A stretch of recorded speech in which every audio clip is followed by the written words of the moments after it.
Good afternoon. I'm super excited today to invite you to our podcast. We've known each other for a while now, and as a leader in construction tech and leader in the construction industry from different innovation side, I'm super excited to host you and bring you to discuss more about our construction tech landscape. Thank you so much for having me. I feel like this is just a continuation of all the conversations we've been having along the way in this landscape. Yeah. Awesome.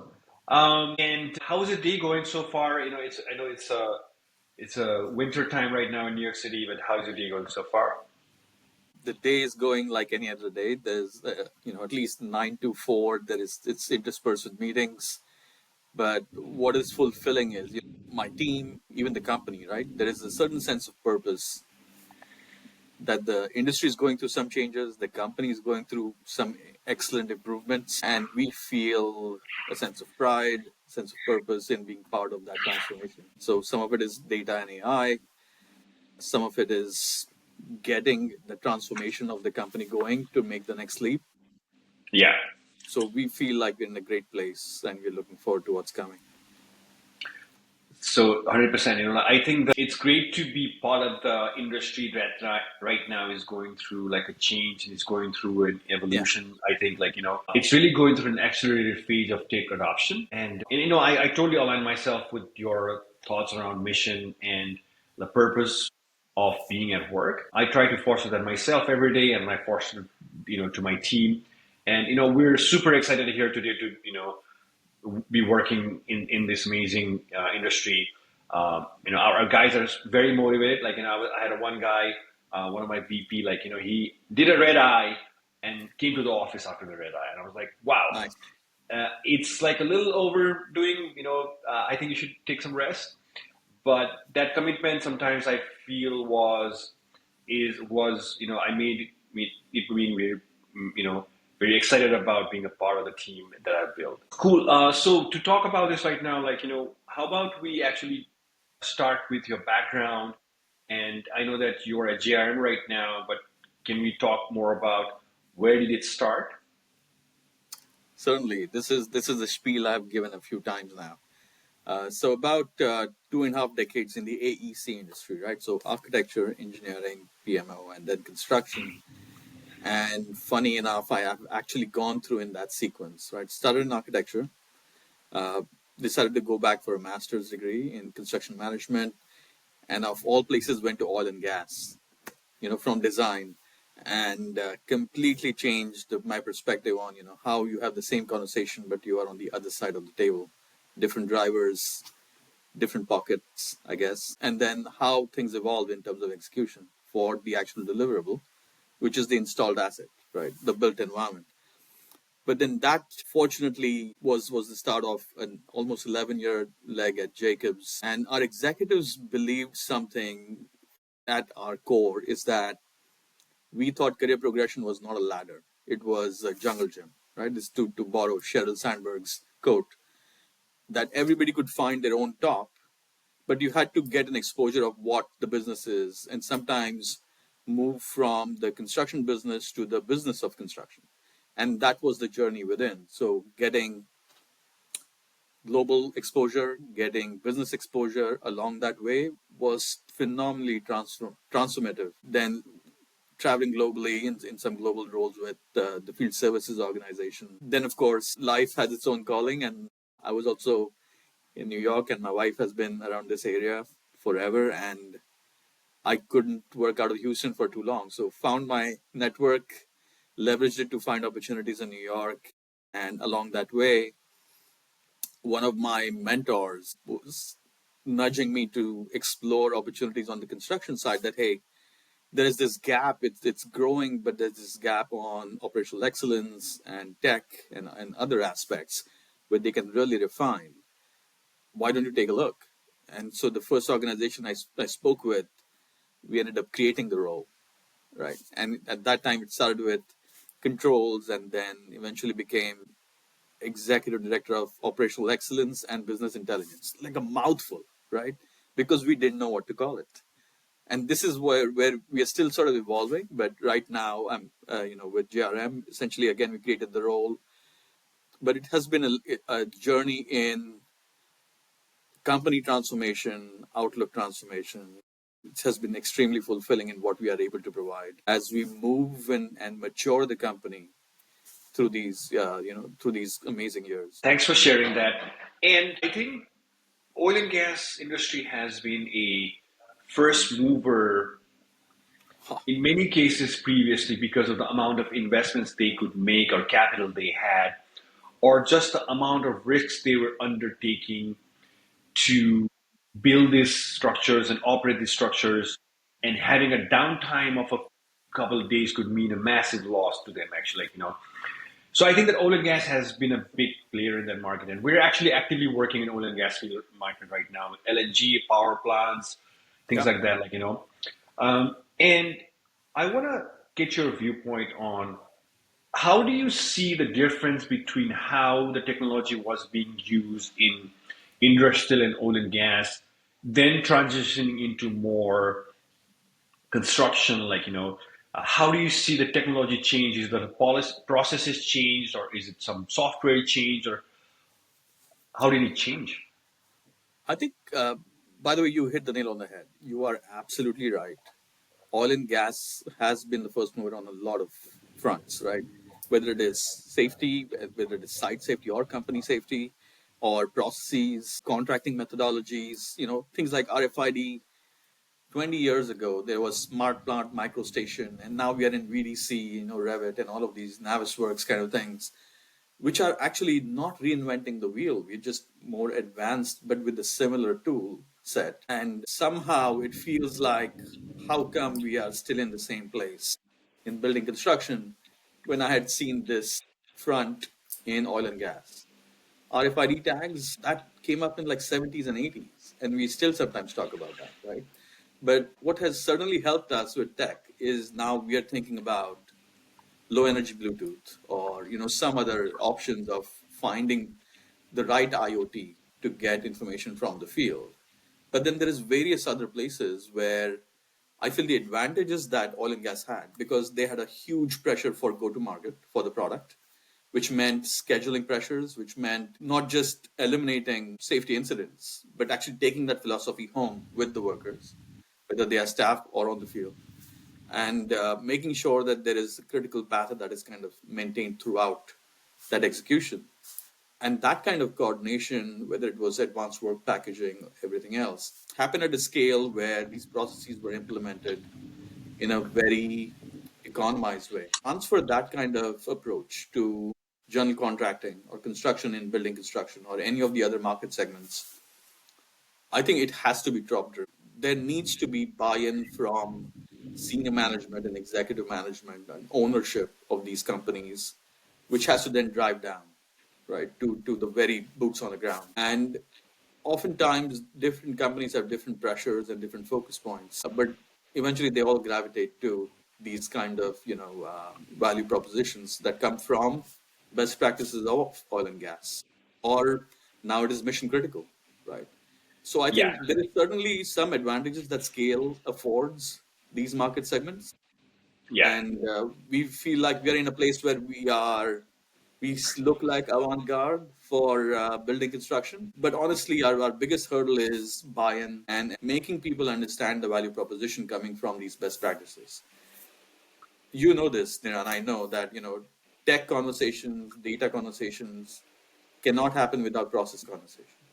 yeah, They are so deeply intertwined. And some of what we have done in the last few years, what companies and startups like Quant has done, is that they are educating their clientele, right? The people who will end up using these tools. And some of them are learning from their mistakes, but I think the better route is learning from others' mistakes. So we are trying to get there. yeah. And when you when you think about different softwares that were used in the oil and gas market versus the construction market, is it the same P6 that is used over there and over here, but they're just using it in a different way, right? Well, yeah, P6 is one tool, right? That was scheduling. We did do three, four levels of loading onto schedules, right? Whether they were materials or cost loaded or resource loaded. Uh, I don't think those tools have essentially changed. Correct. I think the where the front is really moving to the cutting edge is with other tools that are then supplementing the core processes. And for example, like safety is a great option, right? Because the general understanding of culture of safety has always been prevalent throughout at least my career, right?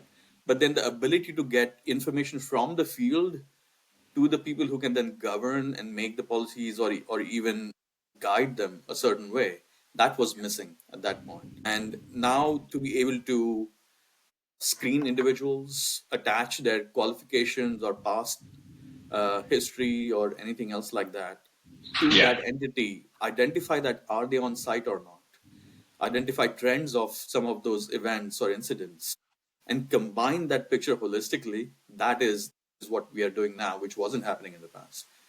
And as most things, that there is an ease of investment with software. I'm not saying it's easy. It's just a relatively quicker map to market than to do hardware. Yeah. But now the next frontier is going to be hardware. 100%. Yeah. I can see that, and I've been reading a lot about that as well, which is in this world of AI, and now everybody's coming with an AI agent or AI chatbot and AI based reporting or systems. Who owns the data and who's generating the data becomes a really critical piece of the puzzle, actually, And so that in that way, the hardware that companies have becomes a little bit of a moat around there because okay, you can't replicate the hardware that faster like you would replicate a software. And I've seen that a lot happening right now where unfortunately, we've been using hardware to capture data for a long time. And we have a very unique hardware that we built based upon a historical understanding of how the oil and gas companies used it, but but learning from why they couldn't scale. So they couldn't scale because they needed to be charged on a regular basis, or they were bulky, or they were expensive, or Yeah. they were not in real time. So we've removed a lot of these hurdles where now it's um, longer battery life, 3 years battery life. It's cost affordable, it's real time, and it's easy to deploy and maintain as So, and we've added, it's an ecosystem that we've added around it. I think that that's where the industry is going towards, and having that component of data collection really becomes unique. So, talking about the data collection piece, Atul, how do you see right now in the market? There are all these solutions coming out, and there are companies that are collecting data, there are companies that are processing the data, there are companies visualizing the data, and giving you insights. How do you see the landscape of companies in the industry right now? My God, that was a little bit of information that you kind of put together in that question. Let's go back to the anchor platform play, right? In this case, that a lot of GCs or subs, even clients, right, even owners, are slowly but gradually navigating towards an anchor platform, right? Whether it is ACC, Procore, and what is happening is eventually people have understood if you in the vertical the role that you're playing will then change the way you interact with that anchor platform, right? But then you want your own instance as well, and then in with that role, sometimes your ask of that platform is a little different from, let's say, a GC's role, right?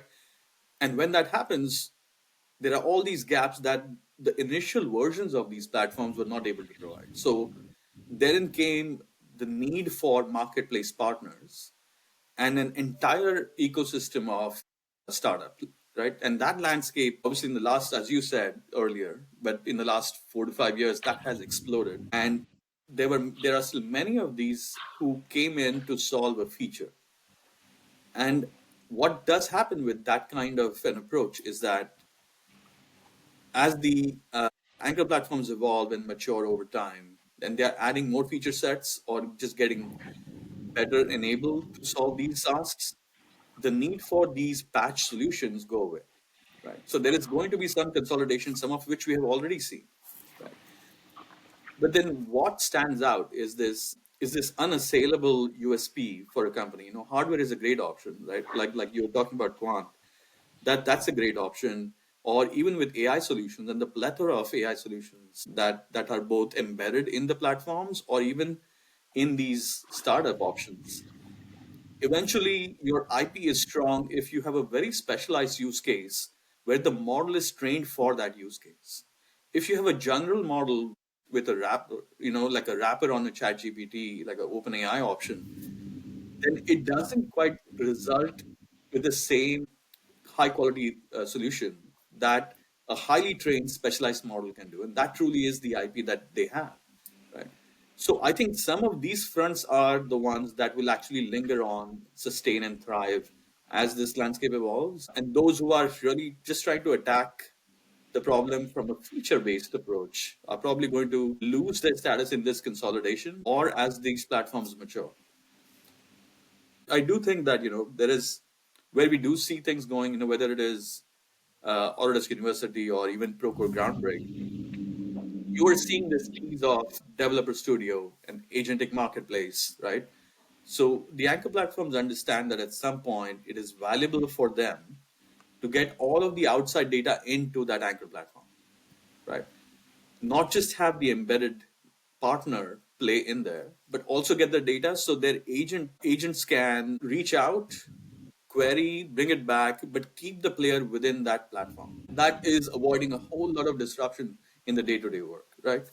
So with that, I used to think 2 3 years ago that you need the likes of a like some data agentic sort of connector that needs to have an umbrella to connect all of these disparate pieces. But the Anchor platform is eventually going to provide them.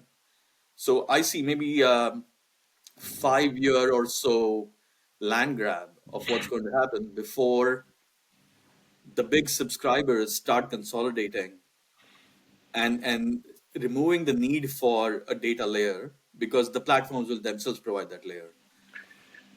Yeah, I'm gonna dig deeper into that. So you're saying that companies like Procore and Autodesk, right now, there are companies that are partnering with them. They they can start building a layer of intelligence on itself and with the data that comes from the partner companies to become more of an industry standards and more powerful in a way, actually, right? Yeah, they're going to leverage their own embedded AI and agentic AI solutions. Yeah, I was talking to one of my friends recently, and I know that right now we can push data to Procore. So Quant collects data from worker hours, workers, timesheets, location awareness, company level data, and we can push to Procore. And we can pull a little bit as well, but pulling the data from Procore is a little bit harder these days, I think. We have to go through multiple layers right now to pull the data. Right. And because eventually, we also want to be able to look into the data, some of that data, and give you insights that specific to what our solution is. So for example, worker hours, worker certification, and all the everything around a worker and safety management is under Quant. But can we bring in a data from, let's say, um, like a subcontractors change orders, let's say, Yeah, and tie that's that a with good point. okay, right now, okay, change order was happening on the 5th of November, but the workers were not over there, and kind of see that as insights that we can provide. We are looking into that right now, but I think right now we're happy with just pushing the data to Procore actually. I think you bring up a good point. There is, take estimating, for example, right? Or pre-construction in general. There is a Yeah. few things that bring all of that together, right? Whether it is pre-qualification, bidding, leveling, the actual estimating work itself, getting historical data access and bringing it back, right? Similar to that, what you were pointing to is like a comprehensive risk management approach. Yeah. Does bring in PO analytics, does bring in pre-qualification, their safety scores, lessons learned, looking at insurance claims, and all of that combined actually gives a true risk assessment for whichever entity that is, right? And Yeah, then to not be able to do it, or to be missing two of the five parts or three of the six parts, is not doing justice to whoever is subscribing to that tool itself. And I think it is even more important. But what you do need to ask is then who plays where in that tech stack, right? So if there are project professionals who are on the front or on project teams and actually delivering the built asset, then they are typically working in that core PM tool, right? Whether it's PM and PM plus financials, but together that's the tool. But if there is a department overview of risk management, whether it is legal risk, corporate HSE, you name it, yeah, they are often not in that tool, but they may want to live in a more comprehensive risk management tool and correct. be able to query back and forth on the data from projects. But then beyond projects, also look at all these other points of data like prequal, like claims, like certifications, you name it. 100%. I think that's a really good, way to think about it. Where, like you mentioned earlier, like safety itself and safety risk is such a core part of the company's growth. As you know, there's like a lot of things going around, like massive buildings that are starting to get built in data centers, Yeah. manufacturing, and worker becoming a core part of that, and safety becoming a very core value of all the way from top, from hyperscalers to co-locators and builders to the GCs and the subs. The safety and risk is becoming a core, like such an important part of the puzzle at this point. And when you think about that, how do you see the data visualization piece? Because from our side, what Quant built is a workforce OS where we said to our customers, you can bring all your data into our system and we can give you a risk score, and to be honest, many times what the customer do is actually they take our data to their risk dashboard actually.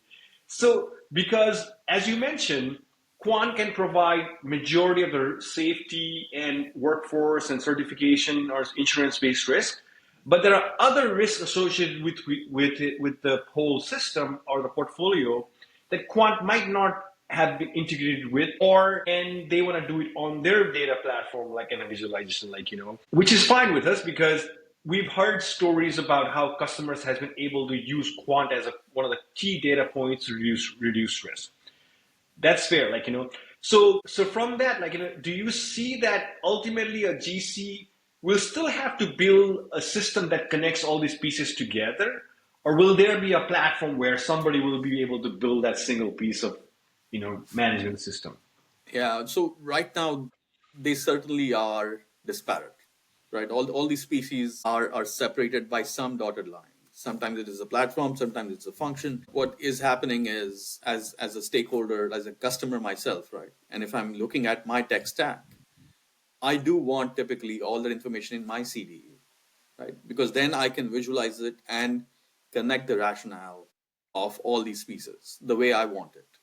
Yeah. Sometimes we rely on a technology vendor to bring in the tool, and sometimes we rely on them to bring in the tool and the best practice.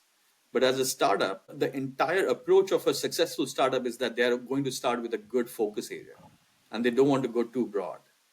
Many startups have failed because they've gone too broad too quickly, right? And this is where you are in, between a rock and a hard place, because you want to show the focus, you want to show the success in that focus area, but a customer wants that and more. And that's why we often ask to make sure that we pull the data into a CDE for the company and then see how we can connect that rationale, and how we can visualize the true insight coming out of that connection. Maybe as the maturity of these tools, graduates to the next level, then that comprehensive look will eventually start getting embedded.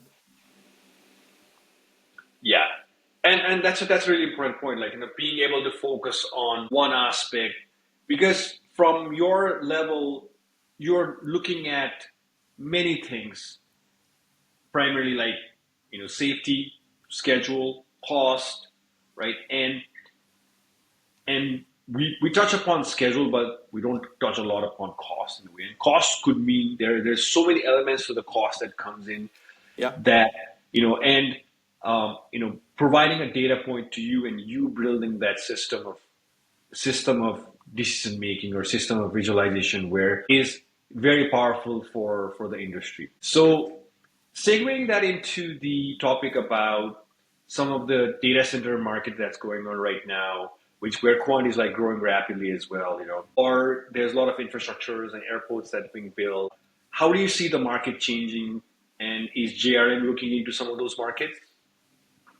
So we are definitely growing our business units for both mission critical aviation and a few others, right? Public sector, hospitality. We have been fortunate to be in a very good place. The market has been kind to us, but I also would say that it's mainly because of the phenomenal product that we have delivered for our clients and our repeat clients. I will say there is certainly a huge ask that the AI revolution is bringing on the built environment.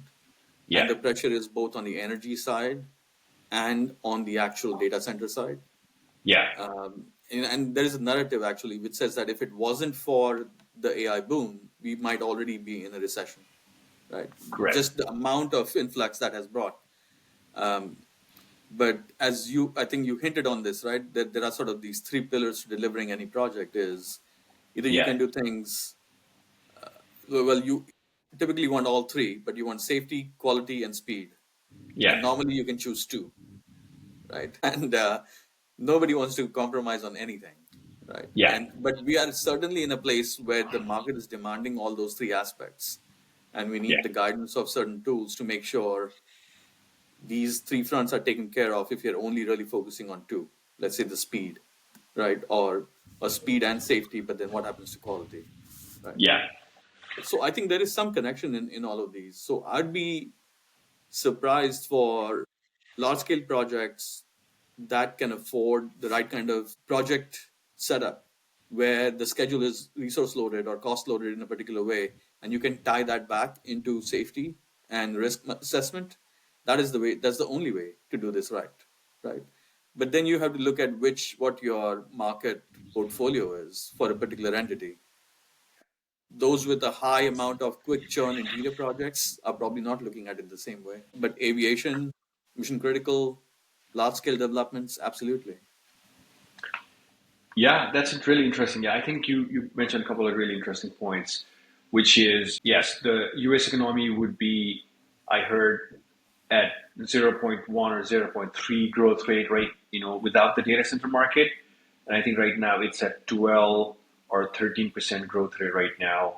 And a lot of that is actually trickling down right now to the construction market because that's where there's and co-locators are building the data centers right now, and you can see the effect of all the businesses that are built around data center right now booming. I see a lot of that, and I know that they're also building data centers in New Jersey right now. I mean, we're working on some of the largest data centers in the country, and the key focus there has also been from all the way from the top is about how do we retain the workers because there's not enough workers in the area to build Certainly. these data centers, and we've had customers who have come to us and said that, okay, we want to build a system and we want quant to be part of the process where how we attract the worker, how we retain the worker, how we create this environment for the worker to thrive.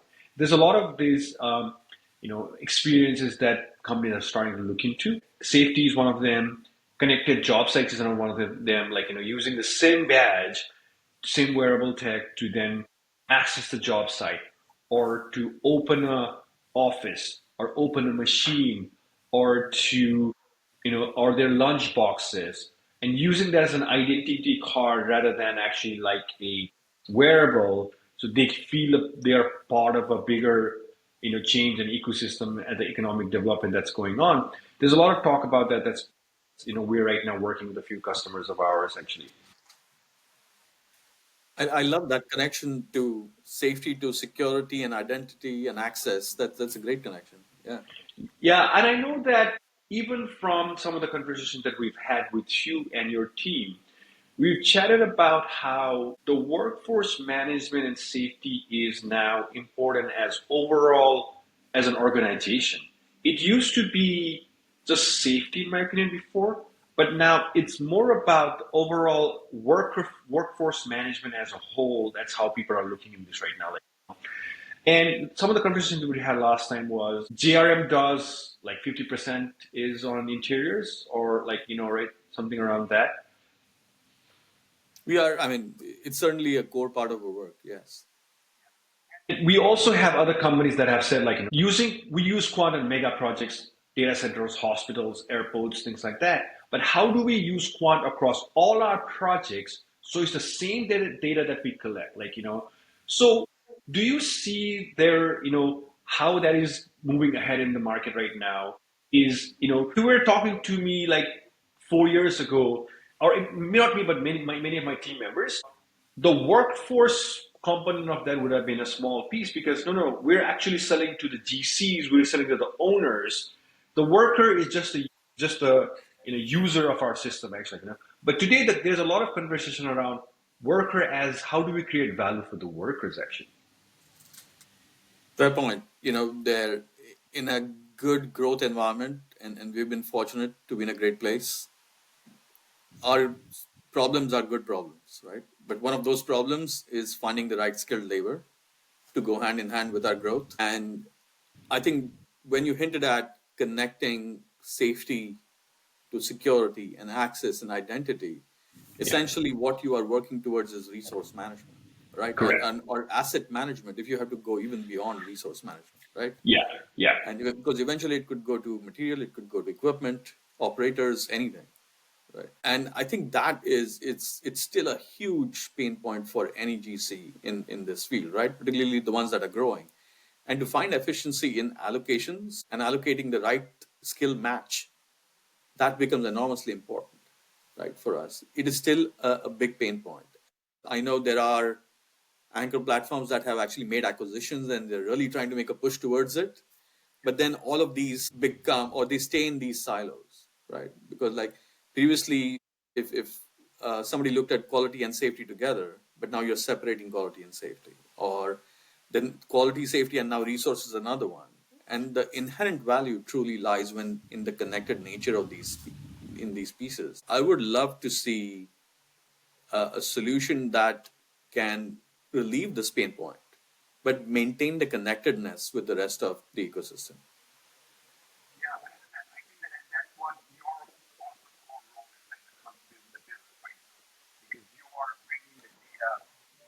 Right? I think that's you're bringing the data from different pieces together to help the management at the company to make decisions actually yeah, I think you touched upon. I want to mention two things, which is one is Quant is right now working on a system that can forecast your resource based upon a couple of parameters, based on historical data, based on a schedule, and based on a couple of parameters. We're actually forecasting the resource for your project. So we're augmenting the scheduler or a project controls manager, where I used to be before, Me too. and nobody built a resource-loaded schedule. And Quant actually is so valuable when you have a resource-loaded schedule because you can compare the budgeted versus actual. So we build the engine, AI-based engine to forecast your resources. It's a very quick, it'll take 1 or 2 days for our AI to digest all the data, then make a forecasting. So we're doing this on several projects, including data centers right now. Uh, yeah, because ultimately it's a resource and how do you optimize that, right? The other part I want to chat about there is also about, so how do you see the difference in the market, like, New York City market versus like, different parts of the country, like where you've worked previously? Do you think New York City has its own uniqueness to it? 100%. There is, even if you look at commercial real estate, right? One of the biggest appeals of the Big Apple is that we've gone through this boom and bust cycle, and particularly in the peak COVID years, you saw the kind of strain that commercial real estate or even residential market had then kind of faced, but then got to this strange boom on the residential side, but stayed pressured on the commercial side. And the likes of Chicago, San Francisco, right? There's many metros that actually couldn't quite recover to a considerable extent.